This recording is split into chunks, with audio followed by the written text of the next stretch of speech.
तो दोस्तों welcome to GS tutorial. मैं ब्रजेश कुमार आपका स्वागत करता हूं। तो आज हमारे साथ बहुत ही एक खास शख्सियत और मल्टी टैलेंटेड, उन्हें कई आइडेंटिटी के रूप में हम लोग जानते हैं।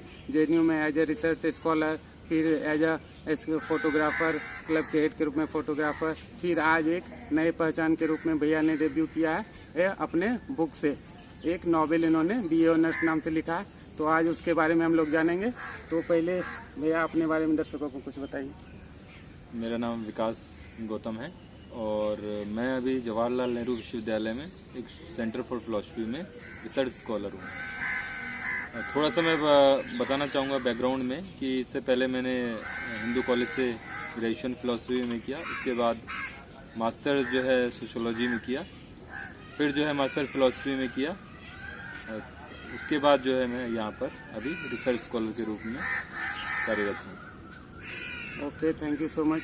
यार सबसे पहले तो आपको आपके नए बुक्स के लिए बहुत बहुत कांग्रेचुलेशन। बहुत बहुत धन्यवाद आपका। उसके बाद फिर हम सबसे पहले जानना चाहेंगे कि इस बुक्स का मेन थीम आपने क्या रखा है। इस बुक का मेन थीम जो दरअसल ये बुक जो है एक कहानी है हर एक उस छात्र की जो अपने गांव से, अपने शहर से दिल्ली में सपनों को पूरा करने के लिए आता है।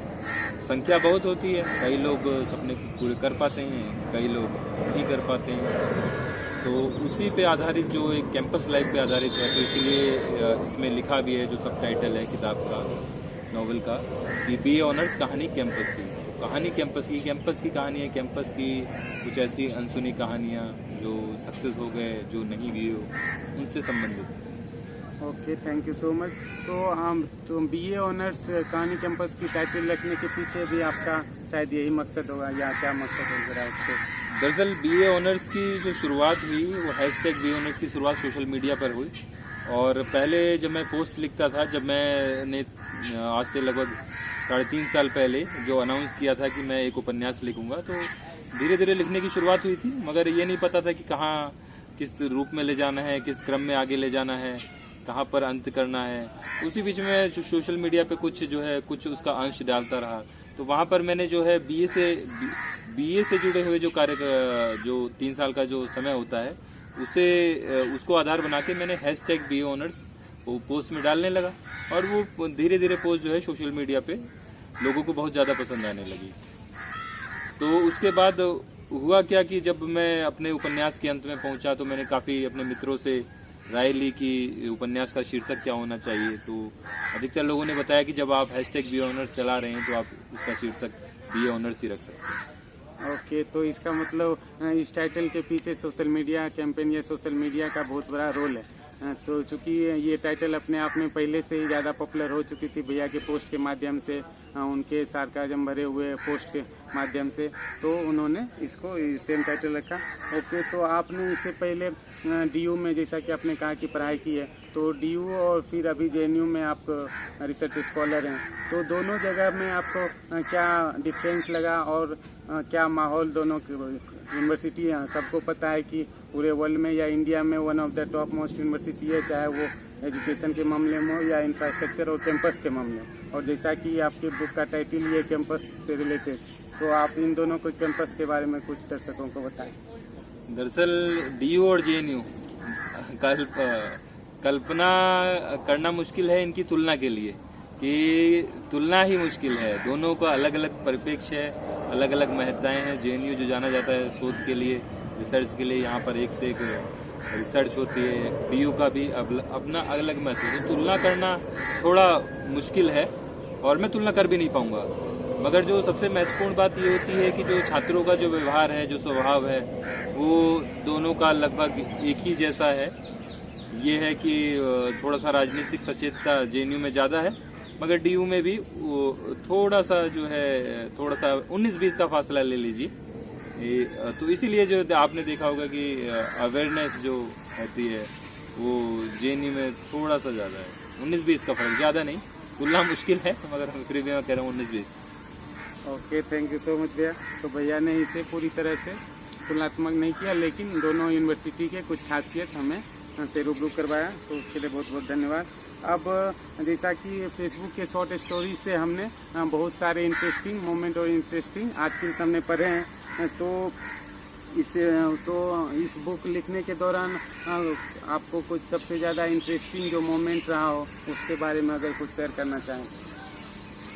इंटरेस्टिंग मोमेंट तो काफ़ी सारी चीज़ें इंटरेस्टिंग आई थी, और कभी कभी तो ऐसा इंटरेस्टिंग नहीं, मतलब कि कैसा होता है कि जैसे कि एक होता है कि टेबुलर ऐसा ब्लैंक माइंड हो जाता है कभी कभी। तो कभी कभी दिल्ली स्कूल ऑफ इकोनॉमिक्स में जब मैं नोवेल के शुरुआती चैप्टर्स लिख रहा था तो उसमें क्या होता था, कभी कभी जो है चीज़ें एकदम से ये नहीं पता था कि आगे क्या लिखना है। तो उस समय मैं क्या आता था कि अपनी जो नोटबुक है उसे बंद कर देता था, एक चाय पीता था, उसके बाद थोड़ा सा लिखने की कोशिश करता, फिर भी नहीं लिखा जाता तो मैं वहाँ से बंद करके चला जाता था, घूम के आता था। फिर 2-3 दिन बाद जब भी आता था तो फिर उसी चैप्टर से स्टार्ट, वहाँ जहाँ से मैंने खत्म किया, लास्ट टाइम खत्म किया था, वहीं से स्टार्ट करता था, सोचता था थोड़ा, फिर जो है एक आ जाता था कि आगे ये होना है। तो कहने का मतलब ये है कि कई बार जो है माइंड जो है ब्लैंक हो जाता था, फिर उससे समय दिया जाता था, फिर वापस से स्टार्टिंग की जाती थी लिखने की। Okay, thank you so much.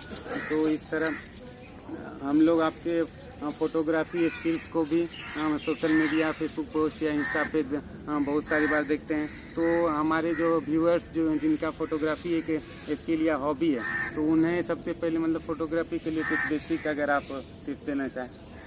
Basic कोई टिप्स मैंने खुद नहीं सीखा, बस कैमरा था हाथ में तो निकल जाते थे पूरे कैंपस में, 100-150 फोटो खींच ली, 2-4 फोटो अच्छी आ जाती थी, वही लगा देते थे। तो इसमें स्पेशल एक्स्ट्रा नहीं है, कैमरा जितना चलाएंगे उतना जो है हाथ अच्छा होगा। काफ़ी सारी यूट्यूब पे वीडियोज़ हैं, स्टार्टिंग के लिए आप वो देख सकते हैं और बेहतर कर सकते हैं। ओके, तो भैया ने एक बहुत ही अच्छी बात कही, practice makes a man perfect. तो आप जितना ज़्यादा कैमरे में अपना हाथ चलाएंगे, चाहे जितना प्रैक्टिस करेंगे उतने अच्छे आप होते जाएंगे। तो अब हम जानना चाहेंगे कि इस बुक को लिखने के पीछे मतलब आपका क्या आइडिया रहा, मतलब क्या इस बुक के लिखने के पीछे आपका मकसद क्या था? ऐसा कोई विशेष मकसद नहीं था, कभी विचार आया था कि कैंपस में इतना समय व्यतीत कर लिया, काफ़ी सारी चीज़ों में सामाजिक रूप से सक्रिय रहे, तो एक विचार आया कि नॉवेल लिखना है, और वो चर्चा मैंने 2-4 लोगों से की, और ऐसा नहीं कि विचार एकदम से आया और एकदम से लिखा गया। 2016 में लगभग ये विचार आया था, तो उस समय मैंने सोशल मीडिया पे अनाउंस किया कि भाई नॉवेल लिखना है, अनाउंस कर दिया। उसके बाद चीज़ें थी कि शुरुआत कहाँ से की जाए, तो फिर मैंने अपनी पुरानी किताबों को नोटबुक को खंगाला, तो उसमें दिखा था कि मैंने जो है वो नॉवेल की शुरुआत कर रखी है क्योंकि मैं पहले भी शॉर्ट स्टोरी काफ़ी लिख चुका हूँ, तो शुरुआती में कुछ लिखा हुआ था और उसी को देखा, फिर आगे चीज़ें जो हैं बढ़ती गई। समय लगा, 16 में अनाउंस किया, 17 के बीच में लगभग लिखना स्टार्ट किया, थोड़ा लिखा फिर बंद कर दिया, फिर 18 में लिखा, और जेएनयू आने से पहले लगभग कंप्लीट हो चुका था। फिर सोचा कि जेएनयू में आके तुरंत छाप देंगे, मगर यहाँ पर अपनी व्यवस्थाओं के कारण, शोध कार्य की व्यवस्थाओं के कारण नहीं कर पाए। तो जब से जेएनयू में लॉकडाउन लगा और पूरे भारत में जब लॉकडाउन लगा, तो कोरोना काल में फिर मैंने उसे जो है रिफॉर्म किया, चीज़ों को एडिट किया, कुछ चीज़ें नई आई वो जोड़ी, कुछ जो पुरानी चीज़ें थी वो हटाई, तो उसमें एक टाइम लग गया, और आखिरकार जो है काफ़ी समय के बाद जो है मैं फाइनल मोड पर पहुंचा और इस किताब को पब्लिशर के माध्यम से पब्लिश करा दिया। Okay, thank you so much. तो आपने 16 से लेके आज 2021 में हम लोग हैं, तो बहुत ही लंबा टाइम रहा मतलब आपका लिखने का। तो इस बीच में मतलब बहुत सारे चैलेंजेज आए होंगे, तो उन्हें आपने किस तरह फेस किया, तो उसके बारे में कुछ शब्द। चैलेंजेस तो नहीं थे, मगर जो सोशल मीडिया पे जैसे आपने बताया कि काफ़ी सारी इंटरेस्टिंग पोस्ट थी और मैं डालता रहता था, तो लोगों में एक्साइटमेंट 2019 के बाद से बहुत ज़्यादा हो गई कि नॉवेल कब आ रहा है। अब जो है जब पूरे 2019 में नॉवेल नहीं आया, 2020 में नॉवेल नहीं आया, तो मेरे ऊपर एक जो है सोशल प्रेशर बन गया, क्योंकि हर कोई टोक देता था। दिल्ली यूनिवर्सिटी में जब भी जाता था हर कोई टोक देता था कि नॉवेल कब आ रहा है, तो मैं उन्हें यही कहता था कि 1 महीने में आ रहा है। मुझे खुद नहीं पता था इतना समय लग जाएगा, क्योंकि चीज़ों को फाइनलाइज करते हुए, ड्राफ्टिंग में चीज़ों को कमी निकालते हुए त्रुटिपूर्ण रखने का पूरा प्रयास किया गया। तो इसी वजह से चीज़ें जो है समय ले लेती हैं। दूसरा, पब्लिशर मिलने में भी थोड़ी समस्या थी, क्योंकि हम लोग नए राइटर ने कभी लिखने का अनुभव ज़्यादा रहा नहीं है। शॉर्ट स्टोरी लिखता रहा हूँ, तो वो सोशल मीडिया पे ही रही है। तो इसलिए थोड़ी सा स्टार्टिंग में दिक्कत रही। अभी शुरुआत की है हमने, देखो आप लोगों का क्या रिस्पांस रहता है, उसी हिसाब से जो है आगे कार्य किया जाएगा। बिल्कुल बिल्कुल, रिस्पांस बहुत अच्छा ही होगा। जैसा कि हम लोग सोशल मीडिया पे डेली बहुत सारे पोस्ट देख रहे हैं, कल मनोज तिवारी सर ने भी उसे पोस्ट किया था। तो लास्टली हम ये जानना चाहेंगे, जैसा कि आपके पोस्ट पर कोई पढ़ के लग रहा था ये पूरी नॉवेल एक तरह से आपके ऑब्जर्वेशन पे बेस्ड है, तो सबसे जो मजेदार कुछ ऑब्जर्वेशन आप अगर बताना चाहें तो? ऑब्जर्वेशन तो सारी पूरी नोवेल ऑब्जर्वेशन बेस्ड है। और अभी मैंने 2-3 दिन पहले एक किस्सा डाला था कि जो है एक यूपीएससी एस्पिरेंट था, तो मरी जून जुलाई की गर्मी में वो जो है बिना कूलर पंखे के बैठा था। एक व्यक्ति गया, व्यक्ति ने पूछा कि भाई ऐसा क्यों कर रहे हो तुम, गर्मी इतनी पड़ रही है? तो बोला कि मैं तब कर रहा हूँ कि आईएएस बनने वाला तब करता है, यही मेरी तपस्या है। व्यक्ति ने बोला कि इतना ही तब करना है तो एक हीटर और रख लो। तो इस तरीके के छोटे मोटे हंसी हास्य भरी बातें जो है, इसी पे आधारित जो है काफी सारे इंसिडेंट को ऑब्जर्व किया गया है, इसकी गंभीरता को। और थोड़ा सा जो एक होता है कि यूनिवर्सिटी में एक गंभीरता जो है हर एक छात्र के चेहरे पर, मतलब अधिकतर छात्र के चेहरे पर देखी जा सकती है, चाहे वो करियर को लेकर हो चाहे अन्य विषयों को लेकर। तो इस उपन्यास के माध्यम से थोड़ा सा हास्य रख के, थोड़ा सा व्यंग रख के उन्हें थोड़ा सा कहीं ना कहीं जो है एक आनंदपूर्ण माहौल प्रदान किया जाए, ऐसी कोशिश की गई है। Okay, thank you so much भैया। तो अभी हमने एक इंटरेस्टिंग मोमेंट का भैया ने जिक्र किया, तो इसी को सुन के आप समझ चुके होंगे कि ये नॉवेल कितना सार्काज़म और इंटरेस्टिंग से भरा हुआ है। तो जिसे पढ़ते हुए आप एंजॉय करें। जिस तरह आप एस्पायरेंट अभी वेब सीरीज रिलीज हुई थी, उसे देखते हुए आप अपने आप से रिलेट कर रहे थे, तो ये नॉवेल भी एक मूवी की तरह ही है। इससे भी आप उसके बाद अपने स्टूडेंट लाइफ, अपने कैंपस लाइफ से रिलेट कर पाइए।